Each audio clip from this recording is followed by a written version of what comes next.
All right, Mr. Chairman, it's 5:15. We have quorum, so we can go ahead and get started. Rock on. Would call this work session for what's today? February 11th, 2026 to order. I don't think we need to call roll for this one. So yeah, we're gonna bypass that one. Catherine, take it away. Well, good afternoon, commissioners. We're here to review design refinements of the Jefferson Garage application, which was conditionally approved by this commission in August 2025. Just to refresh our memories, this project is located on the north side of Jefferson Street between North 10th and North 11th Street. It is on the same block with the new YMCA currently under construction in downtown Boise. The application request is to construct a new 6.5-story parking garage with ground floor commercial space. At the August 13 hearing, the commission recommended approval of this application, subject to review the refinements on decorative paving design and architectural detailing at a future work session.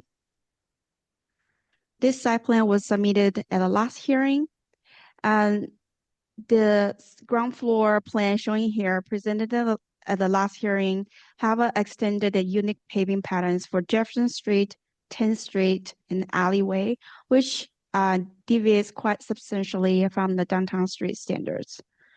The commissioners back in August asked the proposed decorative paving patterns to be revisited for maintaining a greater continuity of downtown streetscape design. To achieve the objectives, the project team has simplified portions of the streetscape frontage to only retain distinctive paving patterns and the pedestrian nodes as shown on the screen. Additionally, they propose to install the site furnishing with the same color and type that's specified in the streetscape standards to achieve a greater consistency in design with other site furnishings that's being used on the street in downtown. They just propose to use a round surface table, as you can see here, instead of the standard square top table for better ADA accessibility. The planning team finds the alternative acceptable. The applicant also submitted refined architectural design and detailing to show the constructability of their proposal. The design includes vertical articulation, horizontal articulation, as well as perforated panel mix and other structural details. Those details are included in your packet, and I'm sure the applicant is here today to tell you more about it. Overall, the planning team finds additional information provided by the applicant have addressed the commission's concerns. Therefore, we recommend approval of this application with a work session drawings at the finding of facts and conditions included in August 13, 2025 staff report. That concludes my presentation. Thank you. Thank you, Catherine. Would the applicant like to present? Short presentation. Out with it. Would you please state your name and address for the record? Yes, I'm Alexandra Monjar, here with Capital City Development Corporation, address at 121 North 9th Street in Boise. So thank you for having us back for this work session. And we'll probably go through it pretty quickly, not much more than Catherine presented, but did want to, on the next slide, just remind everybody that the project's in CCDC's West Side Urban Renewal District. And we've really paid attention to its location next to our 11th Street bikeway and VRT's best-in-class route on State Street. So we really see this being kind of a mode shift location for drivers entering the walkable core of downtown Boise. Our project's vision on the slide here guides our work and reflects our mission to create a more than just a parking garage, delivering an active ground floor and supporting local businesses to ignite economic growth. Next slide, the project's vision was informed by our 7 guiding principles, which have also shaped its design. On the next slide, just a reminder, these are conditions of approval that we are kind of providing you more details on today, related to the site furnishings and the architectural detailing. And with that, I'll turn it over to our design team members from the Land Group and Pivot North. Good afternoon, Christopher Hawkins, landscape architect with the Land Group, 469 East Shore Drive, Eagle, Idaho. Commissioners, staff, thank you for your time this afternoon. And Michael McHugh, Pivot North, 116 South 6th Street, 83702. To the next slide. Can we do this here? Okay, so in front of you is our plan from the last hearing. As Catherine mentioned, at that time we were asked to come and revisit the decorative paving in the public right-of-way as well as the site furnishings. You proceed to the next slide. Here is the current iteration, as Catherine already shared. We have modified the plan slightly in a way that we hope is beneficial to the project and the city in general. So here again are the locations of the proposed site furnishings. Like Catherine said, we're looking to use the standard seat from the downtown streetscape standards. We are asking that we use the round table instead of the square so that we have better access and flexibility for ADA users or families that might want to use that, or larger groups that might want to use one of those seating. So they're not limited to just the 4 faces, orthogonal faces. With the concrete paving pattern, when we were here the last time, there was a request that we look at sort of right sizing the paving patterns to meet the intended goal, with specifically a comment about treating the 10th Street intersection on Jefferson with as much dignity as we were trying to treat the 11th Street intersection on Jefferson. So what we have done is really tried to localize the decorative paving at those nodes along Jefferson, along the alley. At Jefferson, we really consider those more as a wayfinding and pedestrian enrichment opportunity, as well as really grounding the iconic staircase features of the parking garage, letting that experience extend out into the public right-of-way and the public realm. Where we're using the decorative paving along the alleyway is meant more or as much for traffic calming. So we have some consistency with the pavement pattern for the plaza space as we transition into the alley. So hopefully we can try and mitigate some conflict between vehicles, bicyclists, and pedestrian users. And then similarly on 10th Street, we've introduced a little bit of that change in paving, hoping to create a little less conflict at that potential conflict point with pedestrians and vehicle traffic on the alley. Between those areas, we have simplified it so it's a little bit closer aligned to the downtown streetscape standards.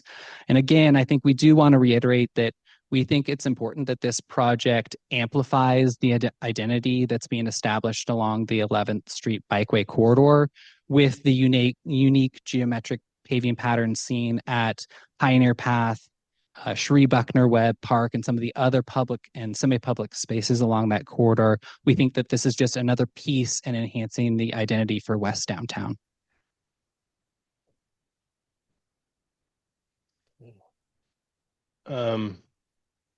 So I'll probably go through this fairly quickly as well. In terms of just kind of where we were in August and where we are now, just kind of showing a refinement through the development of the design and constructability and how things really start to look pretty similar from what you saw before. Really just the refinement of the patterns, as well as in this, you can see that the solar canopy is not visible from 11th Street in the current conception of it. Really just the looking through to where it makes the most sense to put that solar canopy was more in the central portion of the garage. So that's still being evaluated as to if it makes sense or not in that location. So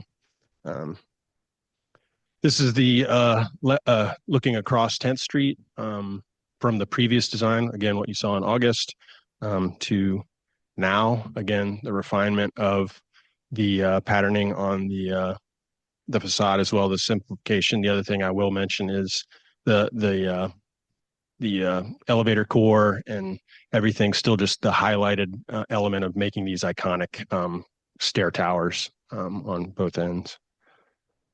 again, before in August, and then the refinement to now. Still very similar. We still have this extremely open and airy stair tower, and then the progression of the metal panels as they go around the facade. This is just showing just some detailing around that stair and how we're using the concrete beams and the storefront and how that's attached, and just to really highlight that kind of light airiness of that architectural element. And then the metal panels and how they are structurally supported off the facade through the steel elements, as well as the patterning that you see again here. And that's probably best shown here along the Jefferson Street elevation of our perforated panel and the two types of panels that we're using, or two perforated types that we're using. But you can see we're using 4 different total profiles, but again, up to different tiers, they change as they follow up the building. And I think that's it. So pretty simple. If we have any questions, please let us know. Any questions? No? Any comments? I don't believe we have any public commentary really as part of this process, and nor is there anyone here to provide public comment, but I think that closes our. I'm sorry, I'm a little foggy in the head today. I don't have the script in front of me, and if there's anyone that would like to say anything about this, Mr. Chair. hit it. Hit it.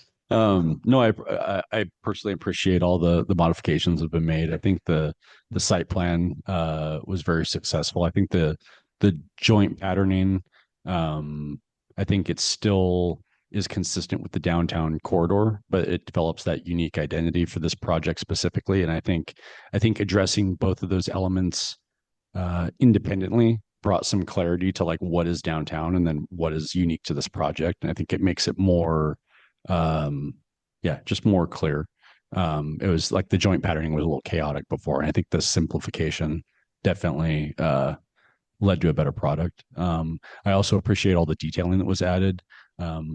I was parking in a parking garage last night actually, and thinking about this project specifically. That particular project used light gauge steel studs for support, and so I can really appreciate the detailing that went into this to make that like veil appearance really visually more aesthetic than if you used a light gauge stud, because you would see that repetition and you'd lose that kind of randomized patterning of the opacity. So appreciate that.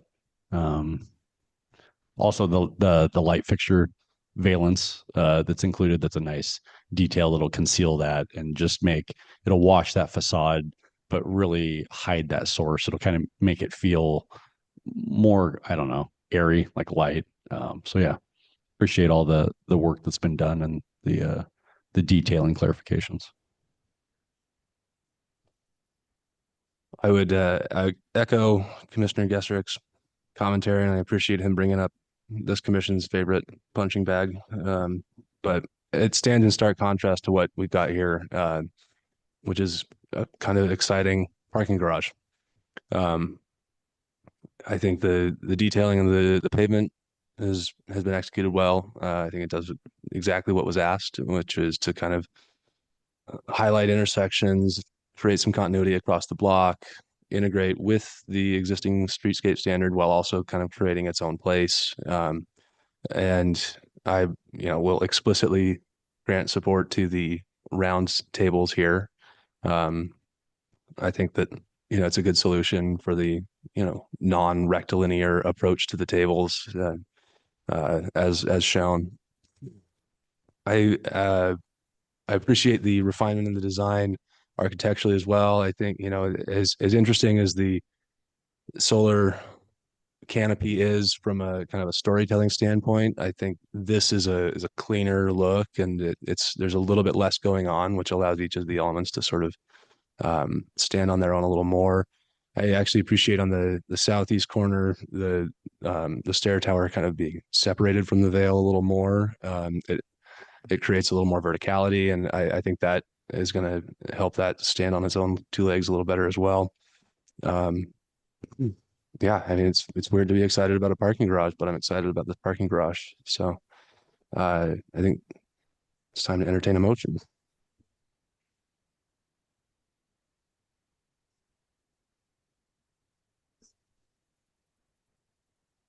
Catherine, can you pull up the motion, please?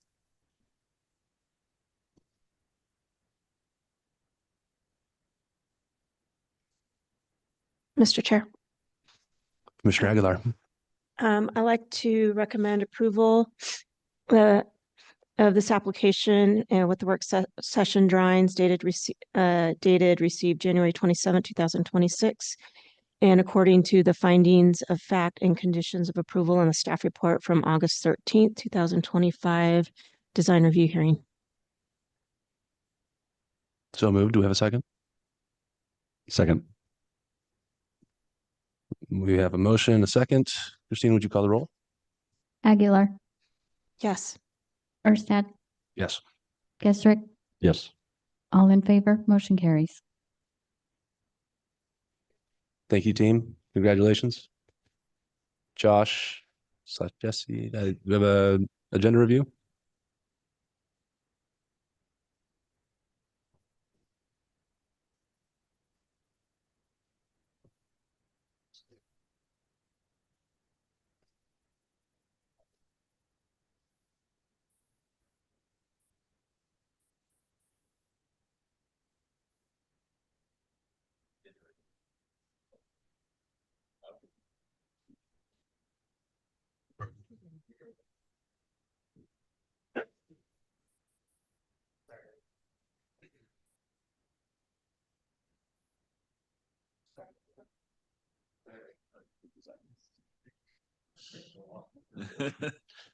Mr. Chair, the agenda review didn't get placed on the work session agenda, so we will not do that tonight.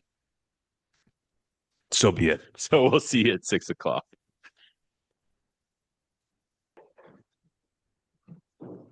Good evening and welcome to the Boise City Design Review Commission public hearing. A few things to start out with for tonight's proceedings. Everyone from the public entering the hearing virtually has been automatically muted and cannot speak. As the item you're interested in comes up for discussion, you will be called upon and unmuted. There is a chat function on Zoom, and this is not part of the record and should only be used if technical difficulties arise. Our procedures for public hearings begin with a presentation from the planning team.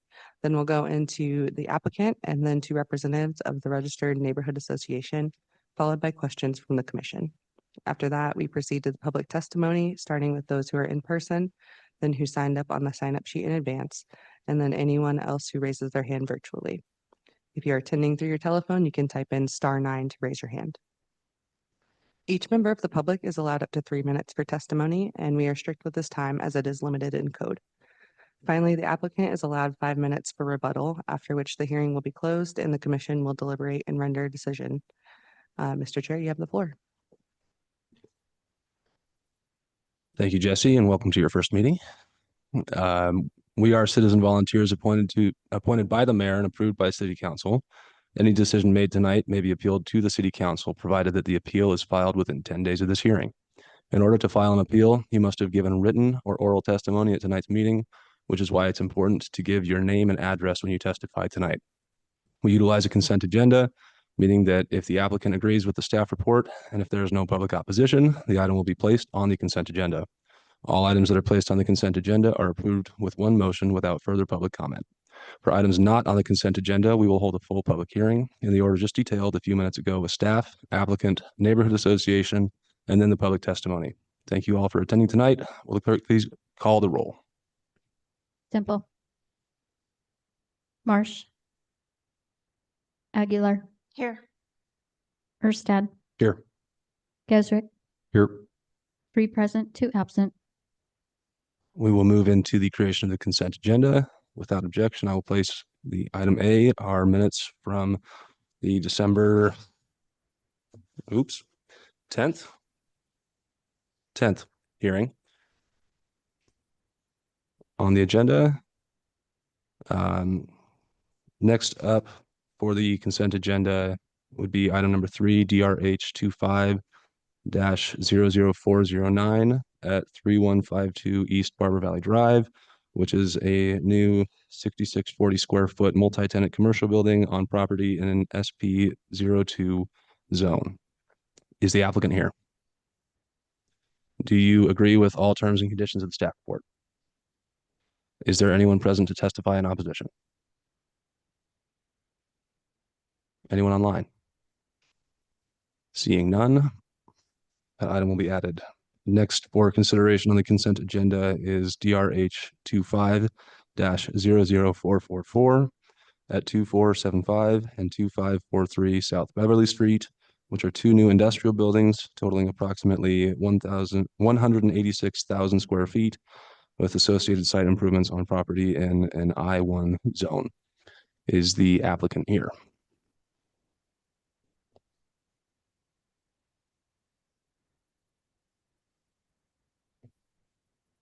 Is anyone here to testify in opposition to this? Seeing none, it still technically may go on to the consent agenda.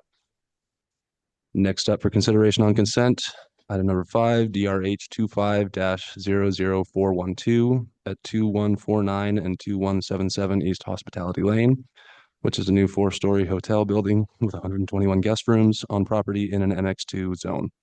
Is the applicant here? Are you in agreement with all terms and conditions? Excuse me, conditions in the staff report? Thank you. Anyone here to testify in opposition? Seeing none, will be added to the consent agenda. Finally, is item 6, DRH 25-00170 at 11101 West Overland Road, which is 2 new commercial buildings totaling approximately 5175 square feet on property in an MX1 zone. Is the applicant here? Are you in agreement with all terms and conditions in the staff report? Is there anyone present to testify in opposition? Or online? Seeing none, item 6 will also be added to the consent agenda. Do we have a motion on said consent agenda? Mr. Chair, Commissioner Aguilar. I'd like to motion to move the following items to the consent agenda. DRH 25-00409, DRH 25-00444, DRH 25-00412, and DRH 25-00170.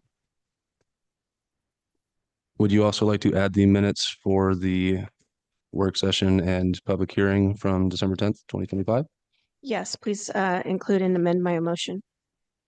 So amended. Do we have a second? Second. Moved and seconded. Christina, would you please call the roll? Aguilar, Aye. Erstad, Aye. Gesrick. Aye. All in favor, motion carried. That brings us to our first item of business, which is item number 1, DRH 25-00365, deferred from December 10th of 2025. This is at 3150 West Main Street. There's a new 5-story hotel building with 126 guest rooms on property in an MX5 zone. Caitlin, you're up. Thank you. Good evening, Chair and Commissioners. This hotel is located at the northwest corner of the site. The commission has previously approved the overall site improvements, the CWI building, the multifamily building, and the retail and parking structure building on the site. The hotel project was previously heard by the Design Review Commission at both the November and December 2025 hearings. Both times the commission voted to defer the project, requesting modifications to the exterior building materials, the louver design, and the interface with the Greenbelt. The applicant team is here to present their updated design. The planning team does find that the applicant has provided substantial modifications that address the commission's feedback, and therefore we are recommending approval with the updated drawings received January 27th, 2026, and the updated conditions in the February 11th project memo. And if there are no questions, we can have the applicant present their updated design. Thank you, Caitlin. Will the applicant please step forward? Please state your name and address for the record. David Emmerich, 4601 Fry Street, Madison, Wisconsin.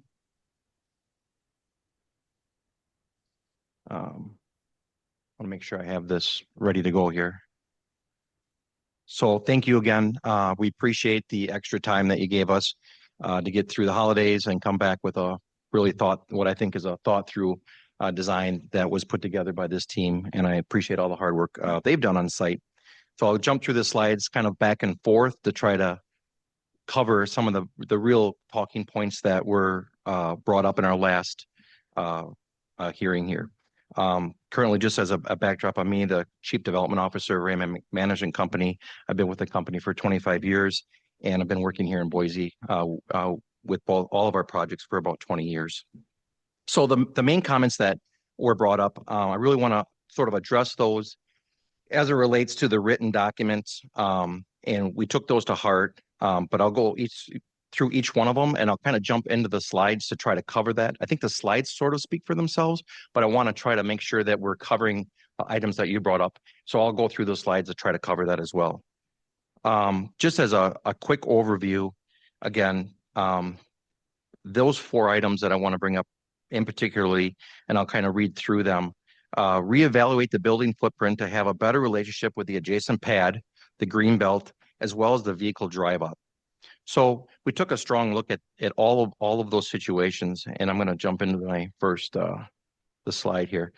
What we've done is the public space, the hotel public space footprint is now oriented to run parallel to the green belt and open towards the common plaza. So in the slide, you can see here the general footprint of the building. We canted the lobby. We brought that up to be more parallel and interactive with the green belt. One of the things that allowed us to do was we addressed the hotel lobby, which was redesigned as an end-loaded concept, concentrating the majority of the lobby, the public spaces along the surrounding outdoor plaza, and the green spaces. Extensive glazing is provided to address the plaza and the adjacent green belt, strengthening the visual plaza and the connectivity and activating the ground level. I bring up the next slide because I really want to show that interactive, and we kind of put some arrows on there to help illustrate how that glazing and that front loaded lobby interacts with both the plaza and then the paseo that we created between the retail space and then the green belt. The other important point here I think that's worth noting is the master plan arrival sequence. Included is the drive aisle, the portico, the drop-off areas for both the hotel and the retail. And we redesigned this to improve the vehicle maneuverability and create a stronger relationship between the spaces. And I'll bring that up later, but there was a strong comment about the vehicular traveling. What we did in this slide here, as you can see, is we've actually created a complete new drop-off for both the retail and the hotel so that the vehicles get out off of the road, drop off in both directions, and then there's a easier vehicle movement to turn the radiuses around to get back into the garage. And I think this rendering sort of speaks to itself, and it speaks to that strong connection point there, where that drop off both will serve as a guest drop off, retail drop off, and it'll also serve as a main paseo, which takes you past both uses and then connects right with the green belt. So the next main comment back to us was the hotel layout and site master plan need to engage in the green belt in a more intentional way. I really think that this was an opportunity for us. We heard you. We really worked hard to try to make that interaction, and I think we've come a long ways from there. So the master site plan has been realigned so that the future retail and hotel exterior spaces function as a natural extension to the Greenbelt experience. The design shifts from simple adjacencies to intentional engagement with the Greenbelt through building placement, form, openness, moving beyond pathways, patios, and landscape layering.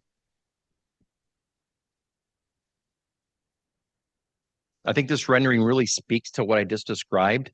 Here we have very interactive spaces, and the goal here was really to say, okay, we're going to take our building, move that main public space parallel to the Greenbelt, bring it closer, bring those spaces together. So here you can see interaction, whereas you'll be able to come right off that Greenbelt, be interactive right within our Paseo that carries right through between the retail, future retail patio spaces, the hotel patio spaces, which will have exterior games, playing area, communal area, and that connects back up to the Greenbelt.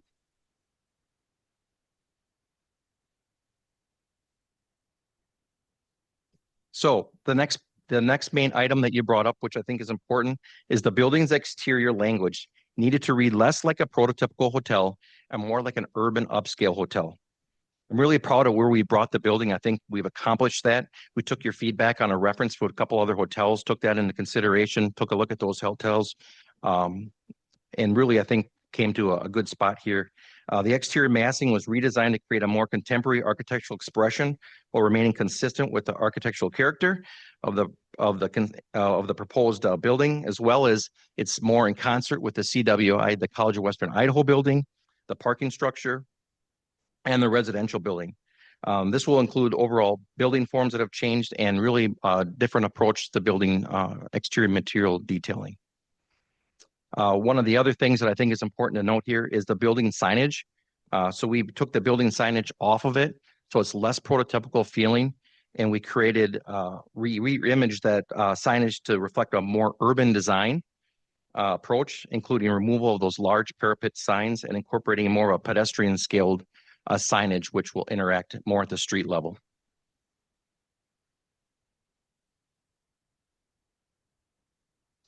Jump forward here a little bit.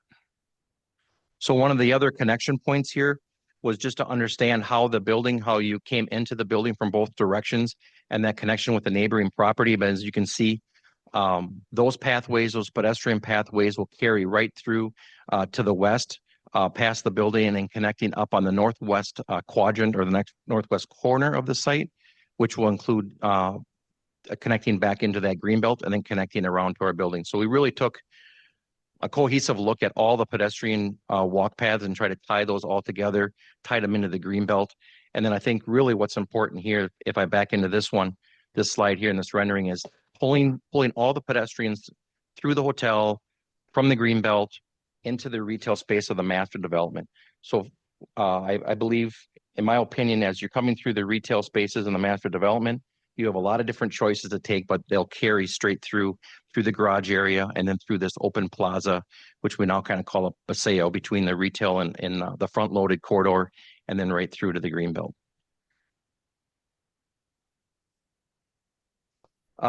The fourth item I think of interest that it was a real concern and gave us good feedback was the alter the aesthetic language of the mechanical louvers to better integrate with the building and composition.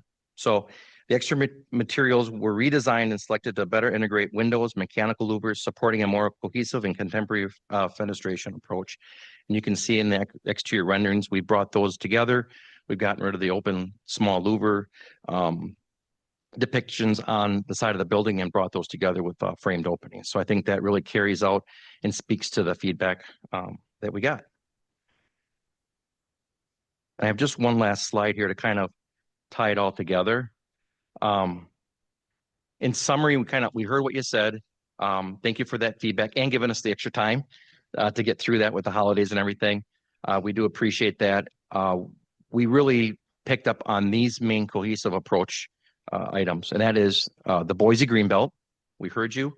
Feel we've really taken a strong look at how to integrate that and hope that our guests can really enjoy that and all of the folks using that. Hotel guest connection. We've changed to an end-loaded lobby surrounded by glass, which has opened that all up to public areas, public spaces, and a see-through the lobby and straight out to the Greenbelt in that whole connection piece. Oriented glazing, I kind of just described that, but really wrap that building a lot more glazing to give it that transparency that you wanted. And then, as I described earlier, really the visual connection. That visual connection piece was important to us, important to you, really describing that so that there is a strong feeling that you're not only when you're in the lobby, you can walk right out, utilize those public areas, the public spaces, and then connection with the Greenbelt.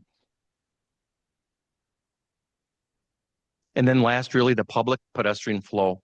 I think this really illustrates, that public, the public folks using all of these walkways and pathways. This will carry them not only to the hotel, will carry them right through into the master development to use those retail spaces as well.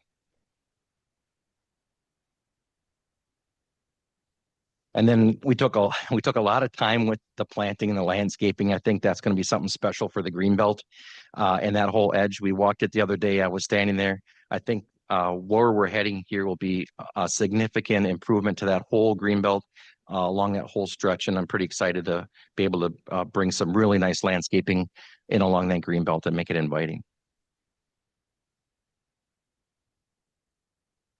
And that really summarizes where this comes to with the main connections as it just popped up on the screen. I think it's important that we continue making those main connections. And I think we achieved that today with where we've come from the last meeting. So thank you. So I'm finished up with my portion of it. Overall, wanted to just turn it over to a quick from a master development perspective to Ryan Cutler. Thank you.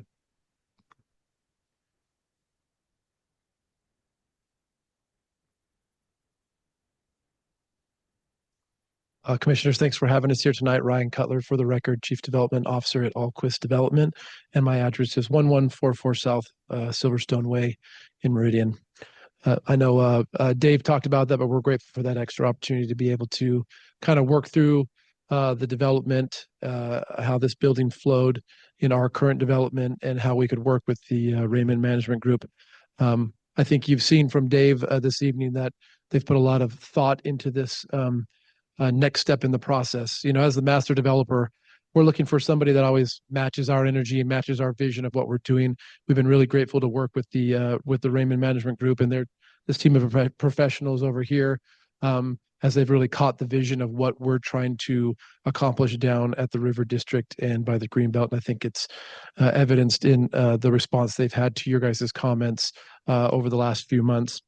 So it's been really great to work with them and the overall development and making sure that the lasting impression that we want to have on the city and in this development is captured by the way they've presented their building this evening. So we're grateful for that.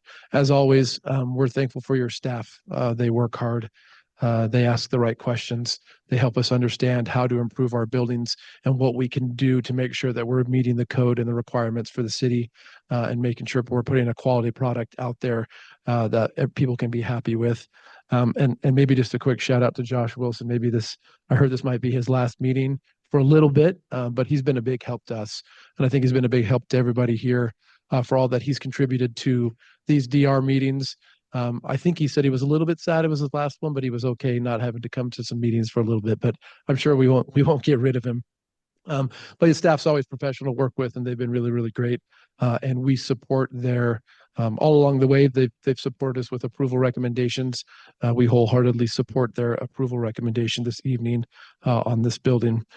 Again, as the master developer, you've seen a lot of the buildings, at least 4 of the buildings. This will be the 4th building that we're having in this development. We're very excited for the lasting impression that this area will now have, having sat vacant for so many years, with people wondering what was going to happen there. We're really excited as we've kicked off the CWI building, as we've come through with the retail and the parking garage and the multifamily, and now to add in this hotel user. It's really exciting for us to see this taking shape. Hopefully you've been able to go down and see stuff coming out of the ground now, which is exciting down on that site. The Raymond Management Group has been a staple in the Boise area, having worked here on different properties for the last 20 years. And we're excited for their continued involvement at this site here. We strongly support the recommendation that's been given by staff. We're grateful for it.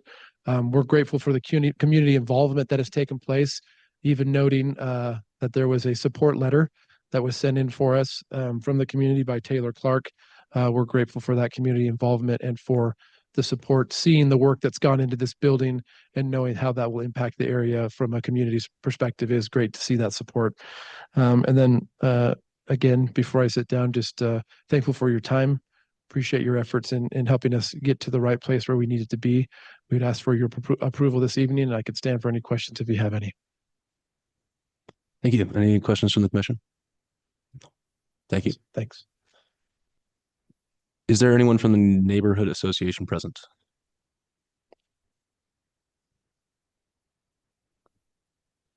Good evening, David Anderson, West End Neighborhood Association Board. I'm at 2750 West Regan Avenue here in Boise. Thanks, guys. Great job. Really appreciate the effort that's been made in this latest design. I think they've definitely hit on all marks. The only commentary I have is that this hotel is being built on a lot that has been the primary point of access to both Quinn's Pond and the Whitewater Park. So folks that have stand-up paddle boards and kayaks and other sort of water gear of that nature have been using this old parking lot all these years. And so if we look, I don't know if somebody can move us to that northwest corner of the project, but what I was looking at there is on that north passage that's going to connect to the parking garage, is there a way that we can integrate? Because I love the pull-out design for the retail in the lobby, but if that's also going to be the sole pull-out design for people with their water gear, we might be starting getting a little congested there.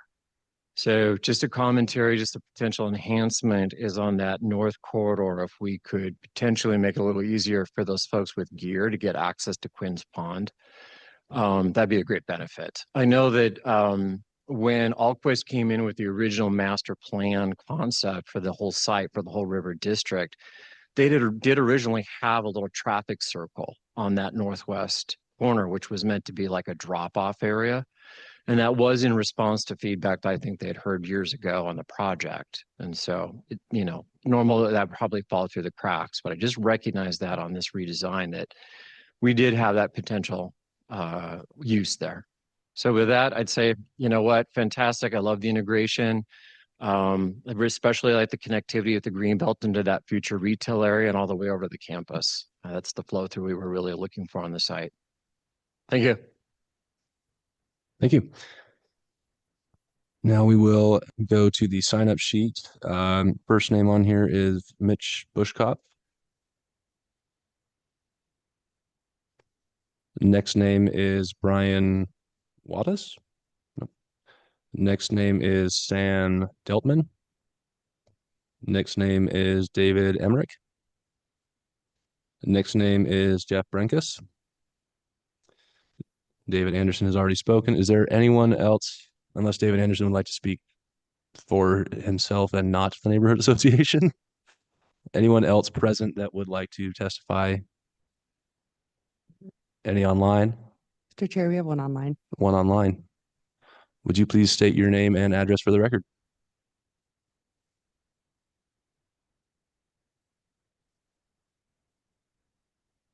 Lauren, you can go ahead.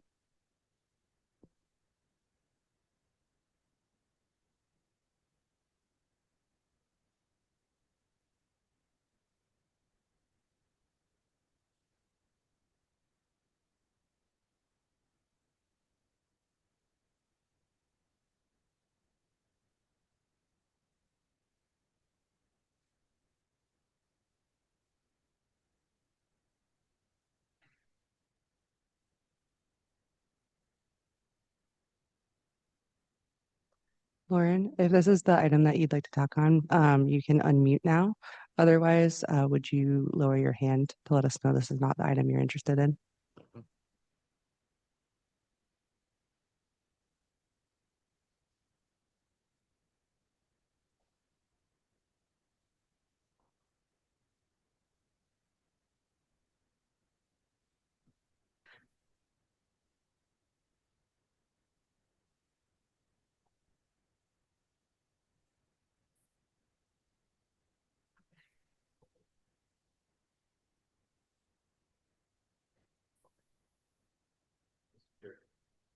Mr. Chair, she may be having a microphone issue, so we'll just give it a minute here. We're trying to chat with her and see if we can get it going.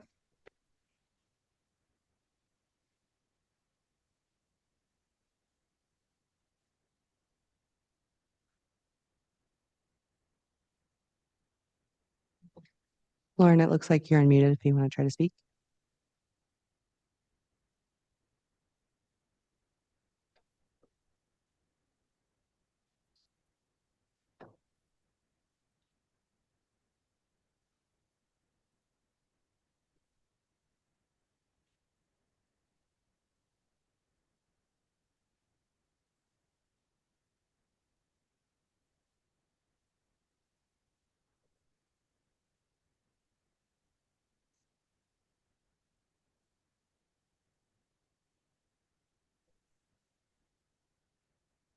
Lauren, you're unmuted.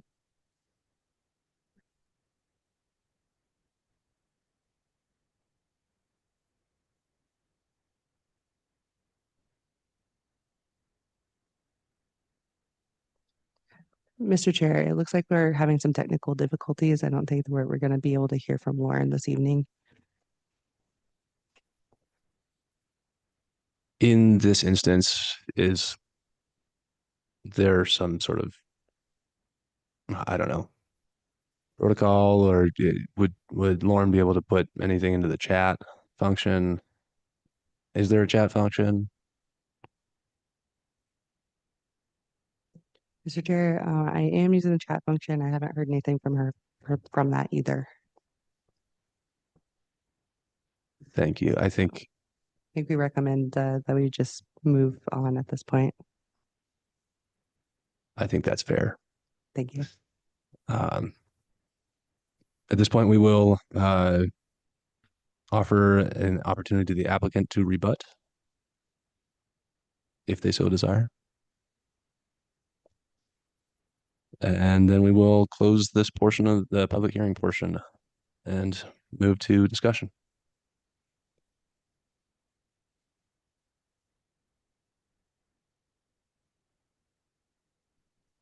Mr. Chair.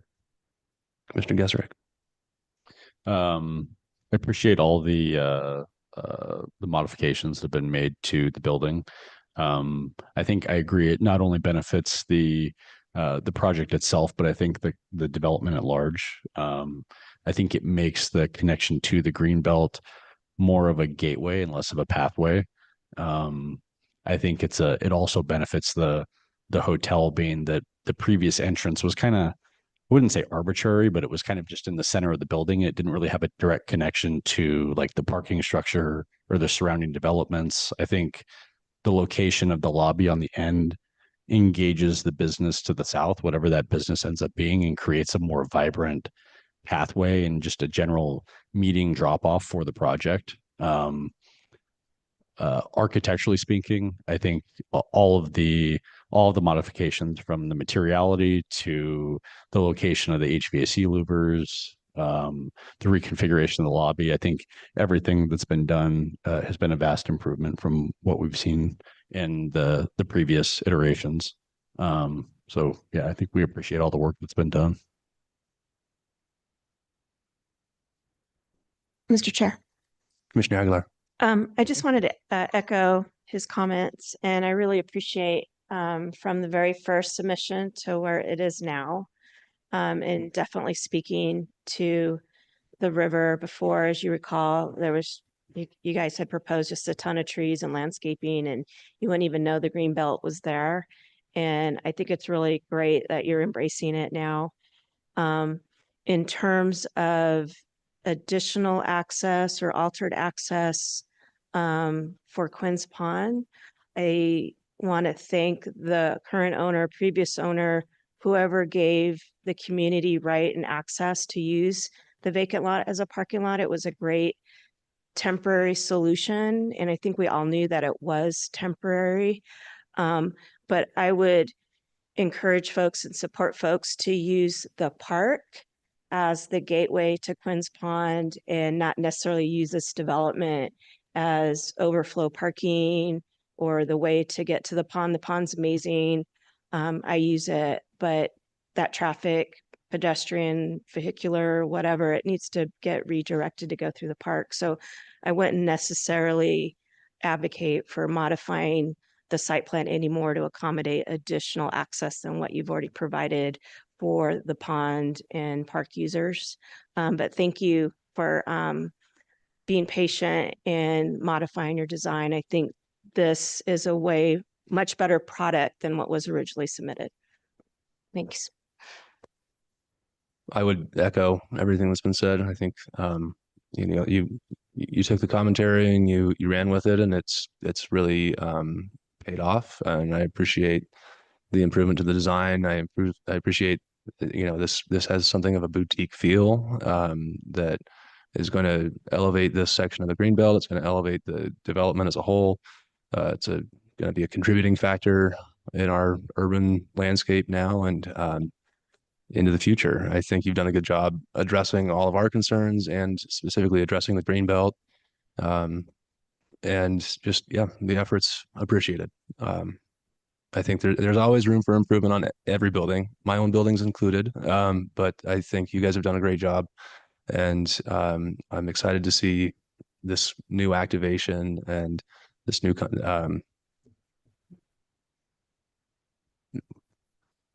there's the brain fog coming in again. This is going to be good. I agree. I think that with the pond access discussion, this site will not be usable for the next 2-ish, 3-ish years in terms of pond access. I think the public is going to figure out a way to access the pond without it. And behaviors change, expectations change. Even so, this is still a CCDC garage, I believe, next to it, not CCDC. Publicly accessible garage next to it. You're paying to park there. So if someone decides to unload a board in the street and then park in that garage, I think that's upon them to figure out how to do that. And I think it's upon the master development to either figure out how to manage that or put the kibosh on it if they so choose, as is their right. I agree. I think that the site layout as it is everything that we could ask it to be right now. So I believe it's time to entertain a motion. Mr. Chair. Commissioner Aguilar. Caitlin, can you pull up the recommendation, please? Mr. Chair, I move that we approve DRH 25-00365, including the updated drawings received January 27, 2026, as recommended in the findings of fact and conclusions of law in the November 12, 2025 project report, with the recommended conditions of approval in the February 11, 2026 project memo. Second. We have a motion and a second. Any discussion? Hearing none. Hey, would you call the roll? Aguilar.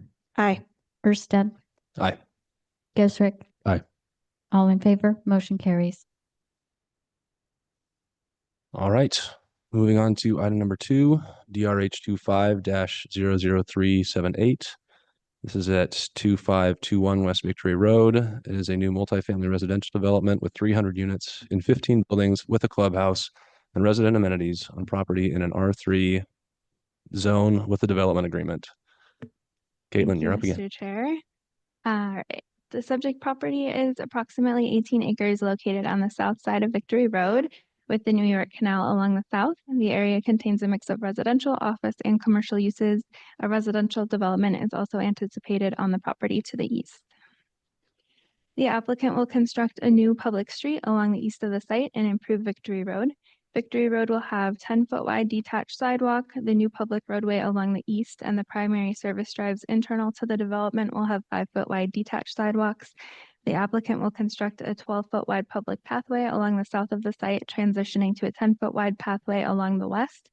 The 300 units are located in 15 three-story multifamily buildings, which are located along the public streets and internal to the service drives. Uncovered and covered service parking is provided, as well as garage parking. A large clubhouse is located centrally on the site.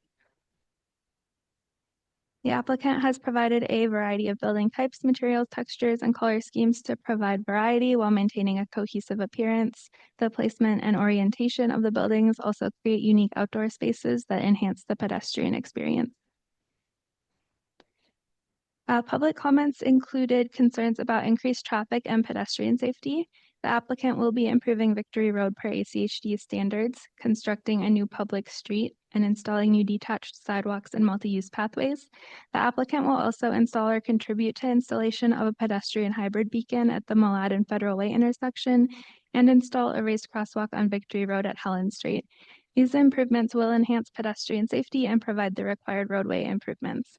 Other comments included concerns about the lack of publicly accessible open space and amenities being provided with the project and the building design and orientation.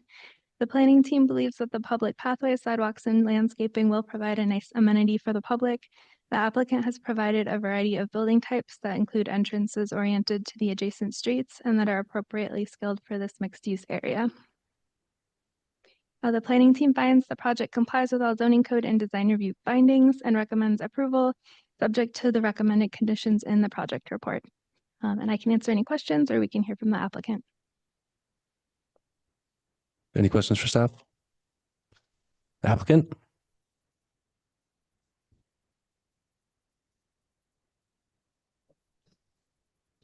Mr. Chair, commission members, my name is Patrick Bowl, Managing Director at Roundhouse. Address is 1100 West Idaho Street, Boise, Idaho, 83702. And thank you for the opportunity for us to present tonight. Also, thank you for your volunteer service on this commission. I just want to provide a little bit of context before we get into the design of the project. So as Caitlin called out, it is an 18-acre site. However, when you take into consideration the New York Canal and their easements, the public streets and public pathways and everything else that we have to overlay on this site, the buildable acreage goes down to 12 acres. So it's pretty significant impact to the buildable acreage on this site.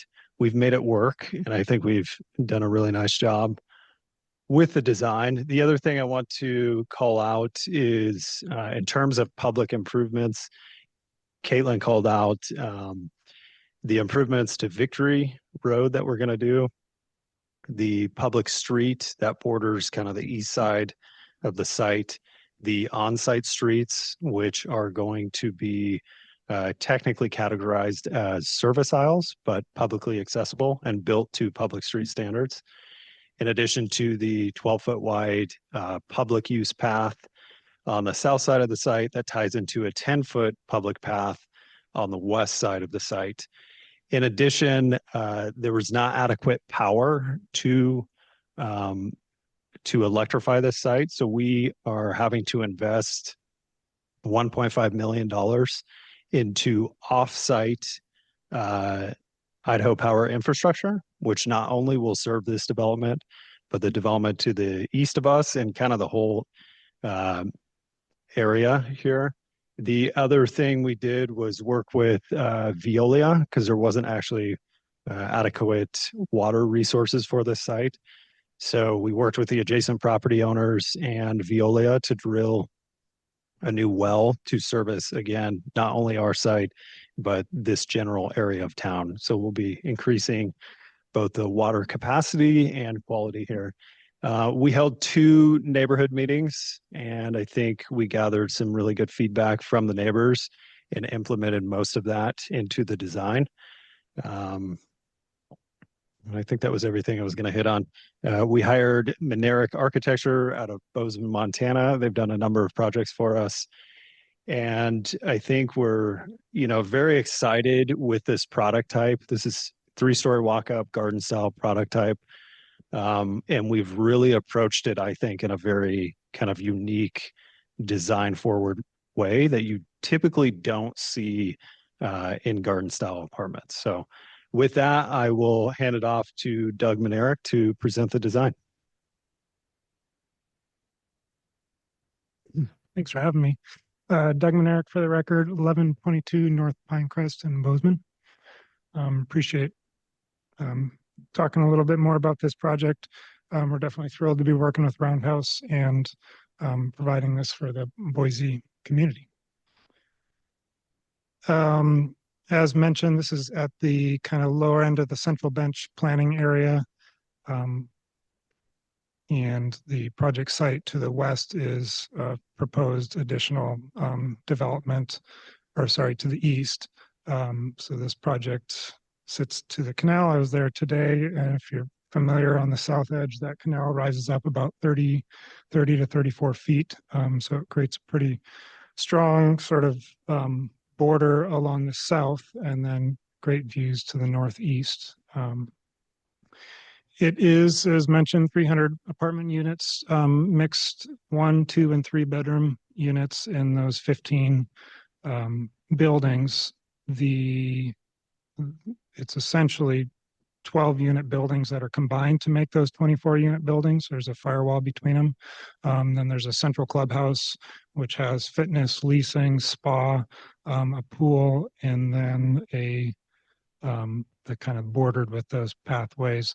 The site layout, some of this was dictated with the development agreement, but to the east on the, I guess the bottom of the screen is aligning with that future development. Those roads proposed aligns with the existing South Helen Avenue to the north.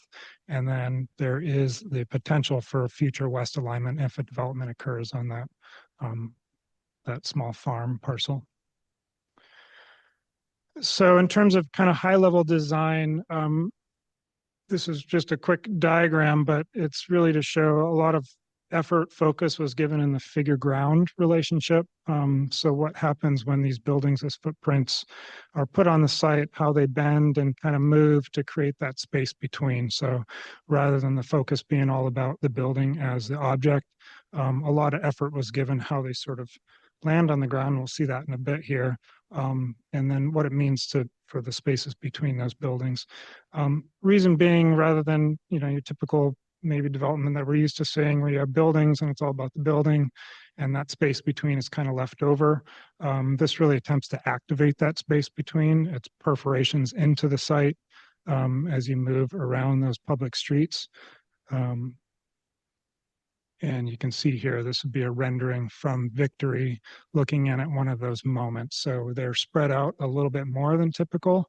And then there's more sort of activity or focus given to those spaces between the buildings. Those spaces between essentially become nodes. And as we'll see in a sec, the entry points into the buildings are cluttered around those nodes. So rather than kind of the familiar of parking your car in a parking lot, walking up to a garden style apartment and sort of going into the entry and up, this really sort of creates these nodes which are individual to those specific neighbors around the nodes. So you're parking your car, riding your bike, you're getting to a node, and then you're getting up into the building. So it's one extra step, one more attempt to sort of interact with your neighbors, and also kind of micro scale the experience of the larger development to these sort of pods. So those nodes become really important as we develop the buildings around them. Buildings are supporting those spots or those places. This is a rendering looking between, this looks east between two of the buildings, showing different building types. I'll touch on that in a sec. But for those nodes, we're sort of increasing the level of design articulation. There's, the pathways through have a bench, places to pause, places for bike parking. So the interest, the thoughtfulness gets a little more dense at those points. Each node then has site connectivity through it. So there's pedestrian pathways that I kind of think of it like if you take the pickup sticks and you drop sticks on the ground, and all those overlapping moments of the sticks are the pathways that overlap and create a little moment. So a little more landscaping, a bench, bike parking at these nodes, and that pedestrian pathways kind of connect the whole site. And they also move to the periphery of the site where they hit that 12-foot multi-use path on the south edge. There's a 10-foot multi-use path along the west edge, and then obviously the sidewalks along the other two edges. So it sort of everything moves through the site versus walking into the site, and then everything's self-contained. Another kind of image from maybe a balcony up on one of the apartment units, this would be from a second floor, just sort of showcasing how that pathway moves through when it actually crosses one of those service drives. Or the street sort of internal to the development. This is more sort of central to the project where that clubhouse exists. The way those paths lay out, they create little opportunities at the intersection of that hardscape to introduce a little bit of sort of semi-softscape pavers where you can put the bike parking or a bench. In this case, it's looking west past the pool, the kind of central part of the site. Another opportunity to capitalize. I'm a big fan of these little micro parks. Or just, it doesn't take much to a chair or table and a couple of chairs to just make a moment to pause for residents. So this is sort of illustrating that on the south end of the pool where we have paths coming together and another little opportunity for some softscape to activate those zones. So as mentioned earlier, so the focus for us really shifted from thinking about the building design specifically, building as an object. Here it is, here's all the kind of design guidelines, and really thinking about how the design decisions of that building support those spaces between. Because it all gets back to the pedestrian and how a pedestrian, a resident here sort of moves into their home, but what happens along that journey, and can we get people out into those spaces versus it simply be car to apartment. So it's creating a third moment or an extra step in there. So the building design we'll look at consciously sort of reinforces that experience. It gets to the space between the void, the figure ground relationship.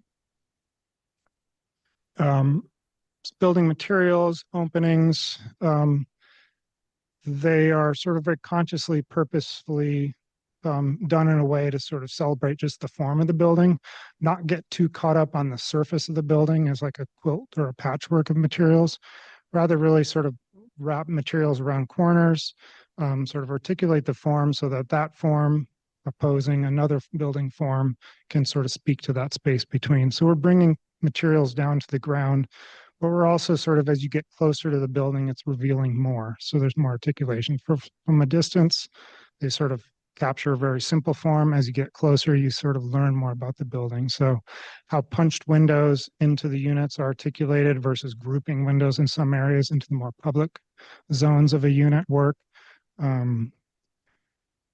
The sort of arrival sequence from sort of those public zones as you move to the private zone. So how porches work as they extend out, how landscaping starts to buffer that.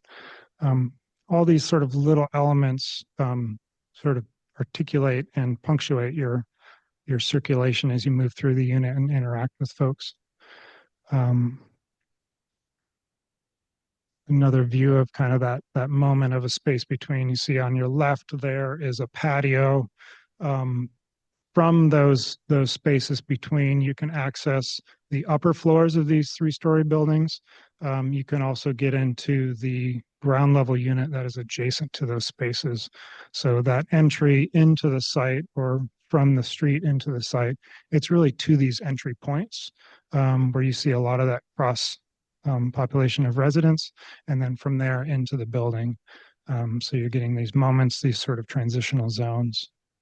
And the hope is that it encourages residents obviously to get out of their unit and on a nice day sit out into those little spaces.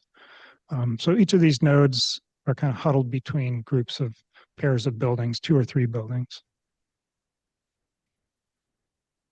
From the street, it can all just be about the space between. So the buildings, as mentioned, are sort of a conscious sort of decision of these patterns and recessing and sort of articulation, where you're seeing those larger windows sort of grouped. Those are more off of the living sort of public spaces of the building, where we can sort of extend some balconies in a few key areas.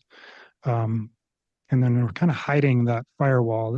The white and the darker building on one side are actually a 12-unit building and a 12-unit building, and they're sort of married together. So we're doing everything we can to sort of break down that language to get back to how does it actually experience, not so much from this, because you actually never experience the building this way.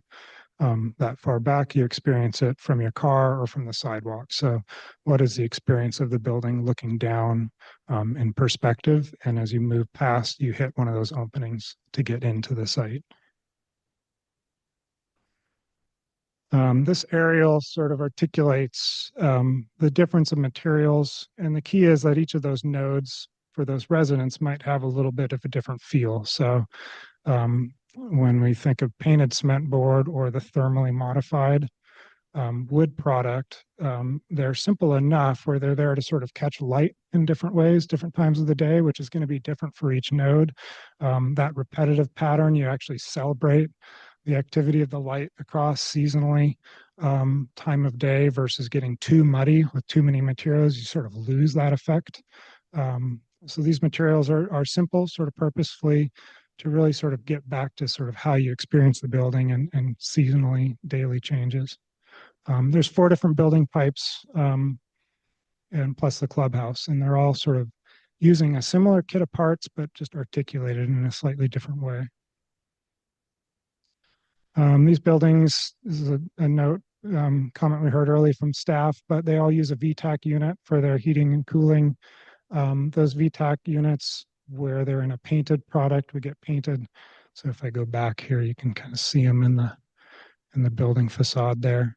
So they're intended to just go away, not get too fussy with them, not call too much attention. They are required to live in a certain spot in the unit. So it's a subtle little detail, but there's a comment that came up from staff. So we figured we'd put in a detail of how we're addressing those little pieces. Clubhouse is a single story. It's there kind of in the central. It's less about it being a building or trying to be a building and more about just creating space for the residents. So it is captured with this very singular kind of horizontal plane and then these blocks of program that huddle underneath it. And footprint, it's an L shape with the pool in the middle there. That's what I have. Thanks so much. I appreciate your feedback. Are there any questions for the applicant? One question, Mr. Chair. Commissioner The rendering that was just up, there was reference to like at the recesses, there being a horizontal lap siding, but then there were other areas around windows where it looks like there's an accent material. I don't know if I caught what that material was. Could you clarify what that is? Yeah, so where the windows are grouped, more like a window wall, we'd use a smooth some painted cement board panel to sort of articulate that language.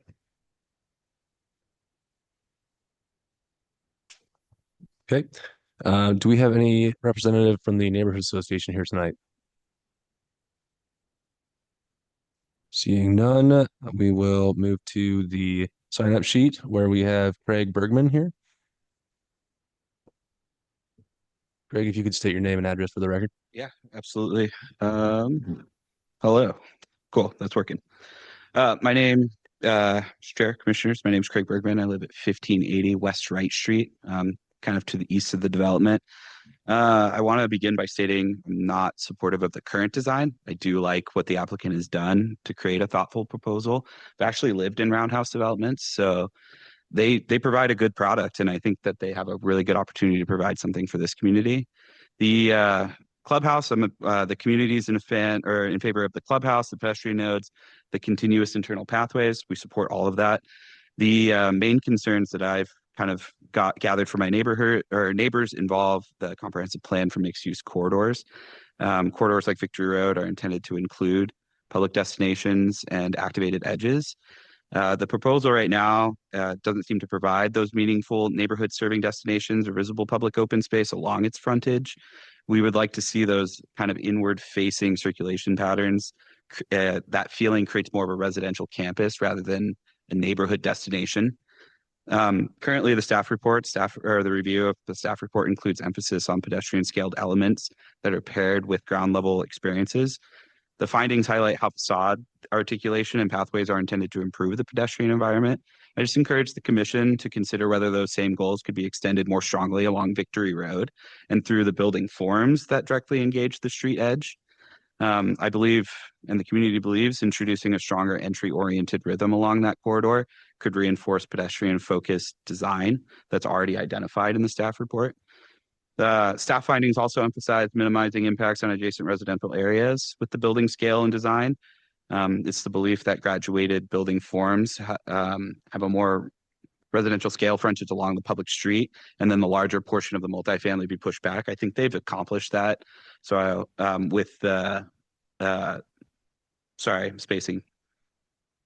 with the clubhouse being in the center of the development, I would like to see more of those buildings pushed towards where that pathway is. Earlier iterations of the design included multifamily access that had public frontage interfacing elements. I think the current design pushes pedestrians towards those nodes on the side of the buildings. Basically, what the community would like to see is front door access on Victory Road.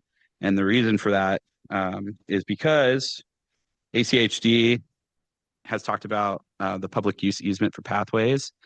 Those facing edges at the front of the site could function as the important circulation areas, but also provide the oriented street frontage could provide or improve the visibility of pedestrians, the pedestrian safety, and also kind of act as indirect traffic calming along Victory Road.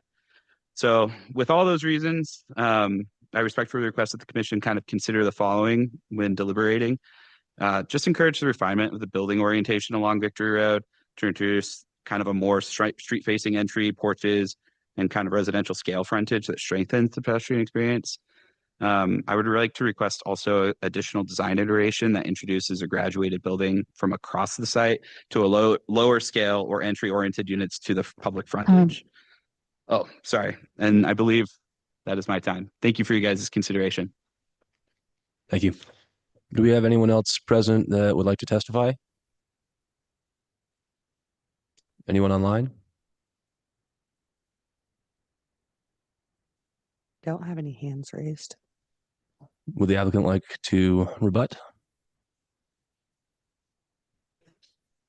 We have, thanks so much for coming. Yeah, no, articulate and thoughtful. Are we able to pull up that slide real quick? So, just along Victory and along the future road to the east, Hollowfield, the way those buildings are arranged. I'm going to go back to this one. So this would be along Victory. So there's both patios along the street, and then there's a central entry. There's two. You can see the little woman with the bike in the middle of the green, and then in the dark one, there's also an entry. So those are two entry points into the building, which take you into the core and up to help activate that. And then this is really the entry as mentioned along the street. So the idea being that most people are going to drive and park their car in the parking lot and then walk into their unit. So we are trying to get people back to these moments to sort of activate that. So it was conscious. So these are the entry points along the street. We think they're going to be more successful than if you simply had a door into the building where people are kind of beelining and going straight up into the project.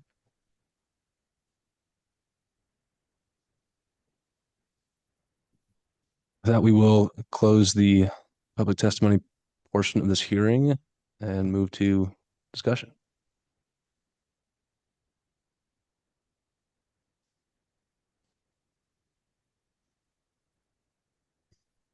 Mr. Chair. Mr. Gesser.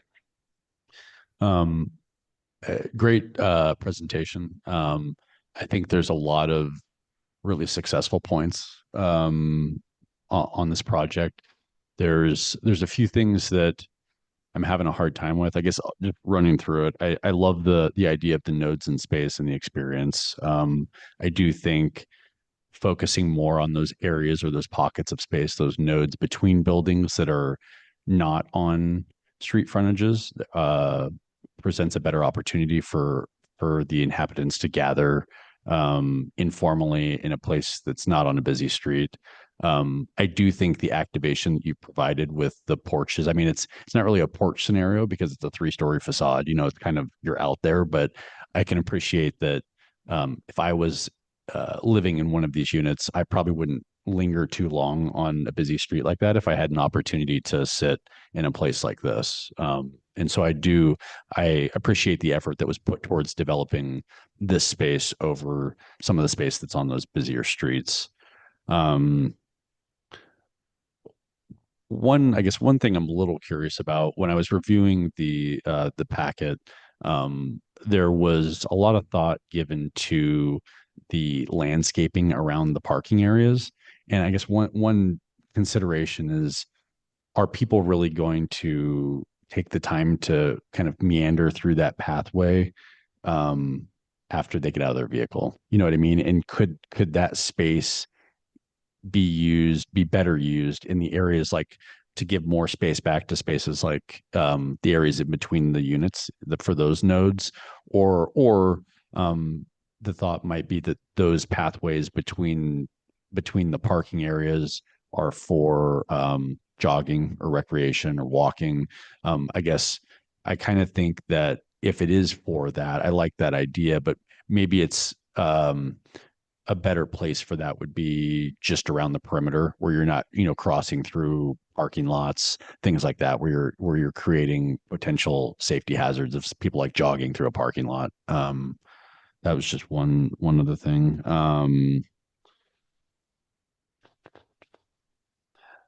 I think there's some really great architectural moments that occur, specifically where you have that stacking and you have the banding of those window systems. I guess I struggle a little bit with the just kind of the monotone facade, and just that continued material from the ground plane all the way up to the roof line. Not so much on elevations like where you have the balcony and where you have that vertical ribbon window, but more on the facades where there's the punched openings. I do like the simplicity of just having that simple facade, the simple materiality, but it kind of feels like almost kind of industrial. It's a little kind of raw, and I wonder if when I look at it, it kind of feels more like a barn, or almost like it has a kind of like a silo feel to it. And I think the articulation of the windows on the end, that language that was created, is an element where you're juxtaposing this very modern feel with something that's kind of raw and industrial. And I'm wondering if that language could be furthered into like those punched opening areas. Like maybe there's an accent material above or below those windows where it starts to be a little bit more articulated than just a single material with a punched opening in it. And then lastly, the individually, I like the architecture of the units and I like the architecture of the clubhouse. But when I look at the architecture of the clubhouse next to the architecture of the units, I feel like they're almost in two totally different regions. And I don't necessarily dislike one or the other, but I think when you put those two right next to each other, they feel kind of foreign to one another. And yeah, I think I'll let somebody else talk now.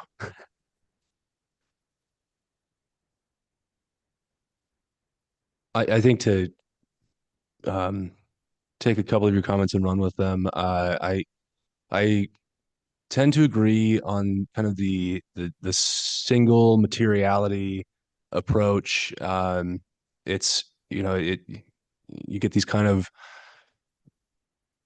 at its core, it's a modernist approach, right? You celebrate the simplicity of the form, you celebrate the honesty of the materials. I think in practice, what ends up happening is it does feel a little overbearing in some of these situations where it's a single plane, a single material. I think to kind of reference another Roundhouse development, if you look at the Finch, where there's also then these kind of interplays with where the base is, there's a base material there, and then a very simple and elegantly designed upper material. It allows for this kind of gradation in the perceived scale of the buildings. That's kind of been referenced, so that it doesn't feel like it is this 3-story wall straight up. I think that there could be an opportunity there. By the same token, I understand the desire to have this really simple, really fundamentally focused design. I don't know that I would necessarily depart from it, but I do see maybe some value in introducing more of these kind of vertical motions like we see of these kind of window wall approaches. Maybe there's it kind of helps to break these into slightly more digestible facades. as far as the overall architecture, where we have these smaller groupings within the larger buildings, I appreciate that. I almost think as far as the clubhouse goes, you know, we see this vertical siding on the really long horizontal movement that is this roof. It maybe makes sense to keep that vertical siding on the, well, it's all stone on the actual walls of that clubhouse, right? Or a block material. Maybe if the wood siding were actually in the soffit, and then it was more of a clean sort of monochromatic, similar to the horizontal motions that you have across all of these residential buildings, but just take that into a larger motion for the edge of that. And then maybe where there's that kind of larger form that projects upward from that, you can have a similar kind of winking reference to the very clean house archetype that you've got going for your residential, and just echo that form within the clubhouse building. I don't know if that would tie the two together or if that makes it too muddy, but be one thought that I have as far as how to kind of reconcile the two different architectures, because I think you're right. I think there's a little bit of an incongruousness between the two. Conceptually, they're both very, you know, simple, formally elegant, but when you put the two together, they don't necessarily jive. At least not the same way that the various residential buildings communicate across the site. As far as the public open space comment goes, I think the fact that there are so many internal connection points that were required here, that the public roadway build out is fairly extensive. What is being accomplished here, this sort of urban style, you know, you define the street edge. I love the, you know, working in figure ground and understanding, you know, the buildings can create forms and they can create spaces in the negative space. I think you've done a good job with that. I think the amount of unusable space on this site, the amount of unbuildable space on this site is pretty limiting in terms of what we would necessarily be able to even generate from a kind of a public open space perspective. And I think it is, I don't know if it was necessarily, excuse me, I don't know if it was necessarily clear from the presentation, but I think what I'm picking up on is the kind of the more recreation-based pathways run around the perimeter of the site, whereas the interior is more about interconnectedness between the various buildings. I think that all makes perfect sense. But I mean, the city of Boise does not require private development to provide public open space. I think the interaction that you've done with the public right of way, the creation of more public right of way internal to the site, I think all of that is commendable, and I think you've done a good job. And I think that the detail, the focus that you've put into those pathways and their connection points all makes a lot of sense, and it's appreciated at this level.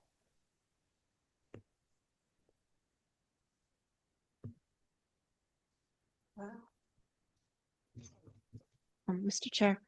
Commissioner Aguilar. I'm looking at this in plan, and I was paying attention to the comments regarding Victory, and so I'm looking at a plan and taking a closer look at it, and I guess I don't feel too concerned about it because it's not linear. The buildings aren't linear. There's some different directions here, and I think with the landscaping, it'll break it up. I understand that from the street level that there's this desire for like this residential feel, but this is a unique design.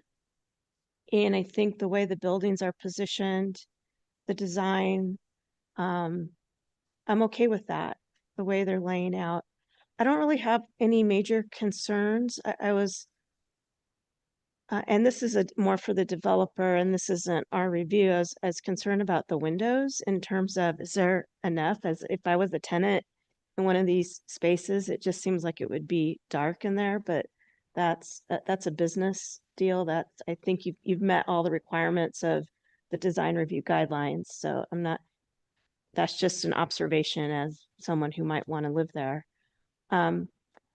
I wish we could see the actual color palette, the samples, material samples, because what I see on my computer screen color-wise and what's up here is different. And I don't think I can fully appreciate it. In this particular view that's on screen, I just feel like it's going to wash out with the white versus I guess I'm wondering if that's the terracotta color. I don't know what that specific color is. And this is just a question, honest question. I don't know if just changing the color palette on some of these, just dialing up a notch up to be a little more brighter, for lack of a better word, would help the general character. Like if you went back to this a couple slides ago, it just, from a color standpoint, it's kind of boring to me. But I'm not looking for a circus thing either. I see some of these, yeah, and this looks different than the rendering. This looks like orange to me. But if you look at some of your really nice renderings, I love the tones there. And I don't know if that needs to have another look or not in terms of the color palette.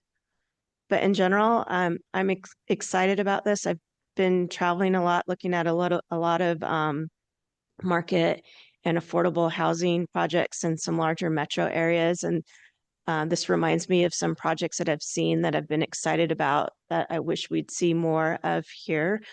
Boise is very traditional in terms of its architecture and design.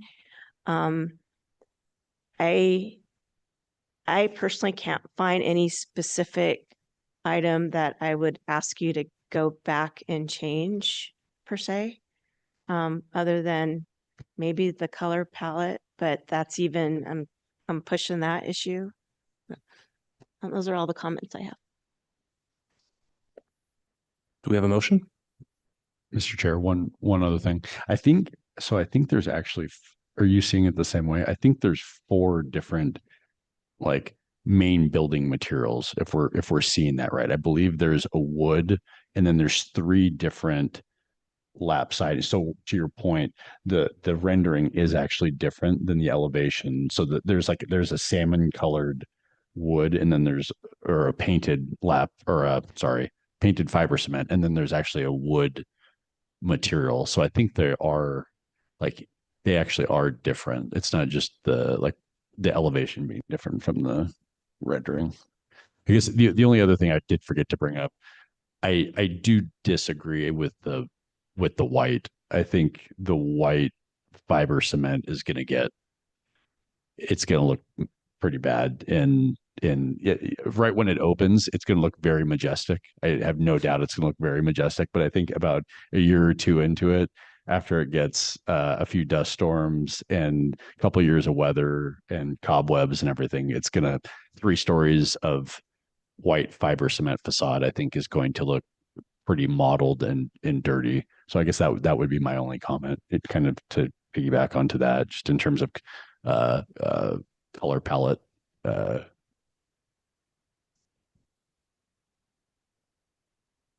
Cool. We have a motion?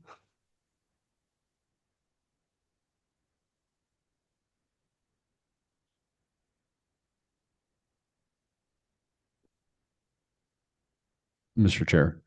Commissioner Gesser. I think it might be worth a work session just to address some of the items. Mainly, I guess, related to the specific items that I would ask to address are, I think the importance of the material color.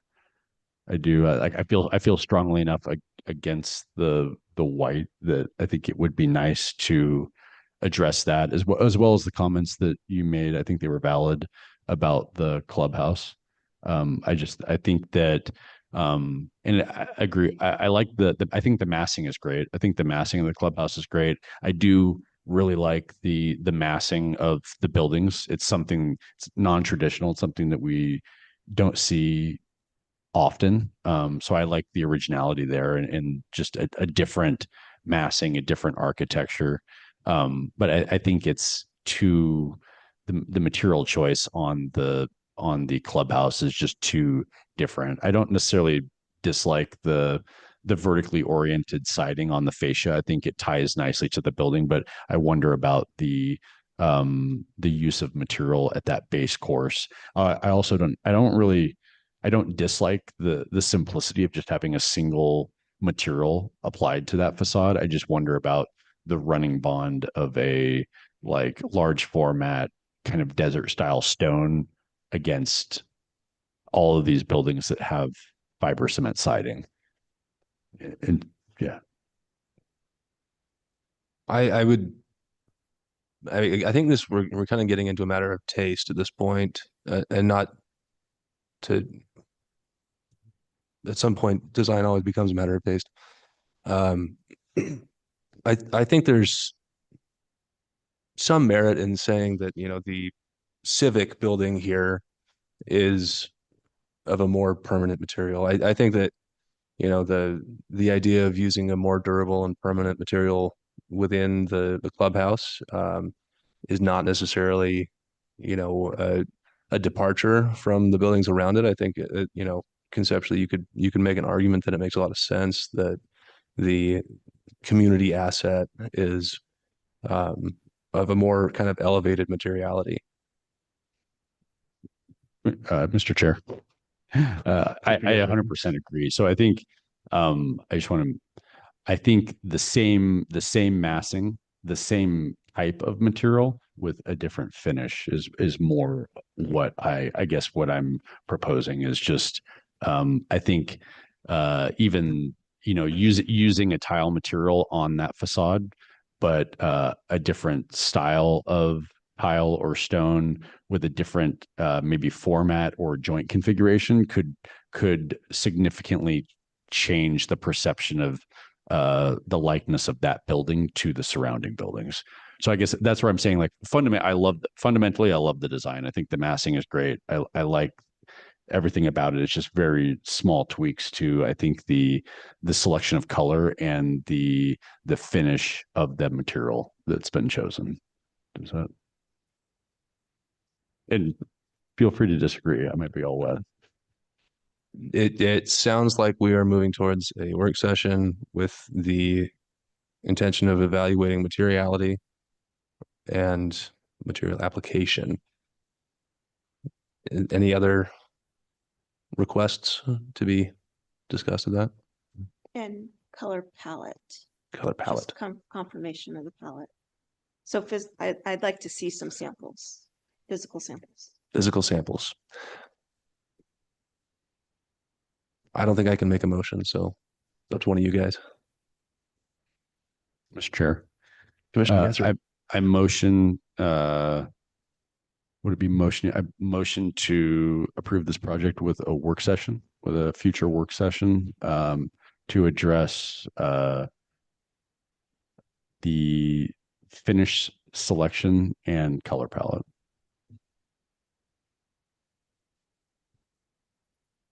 Mr. Chair, Commissioner Aguilar. I second the motion. Moved, seconded. Christina, would you call the roll? Aguilar. Aye. Erstad. Aye. Gesrick. Aye. All in favor, motion carries. One point of clarity on that work session, we didn't time specific clarify on that. I really think just whenever you're ready. You know, we've said in the past, you know, at a certain phase of design development, but I think it could be as soon as next month.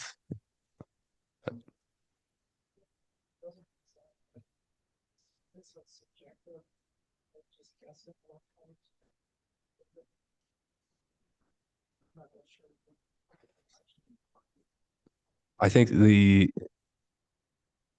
sentiment was that aside from the white specifically, just is more of a checking the colors and verifying. The colors themselves are not required. This is just one more kind of step in the process. This is fairly common at this level to just do kind of like a final confirmation that the material composition is. You can take the materiality as. Mr. Chair, we should probably stop the back and forth. The motion has been made and the vote has been taken. Staff can work with the applicant on some specific direction. Go back, take some notes from the discussion tonight. I think you can give some broad direction, but should probably stop the back and forth. Thank you, Josh. The staff is more than capable of answering these questions, probably more so than I am. So with that, that concludes our business for tonight. See you all next month.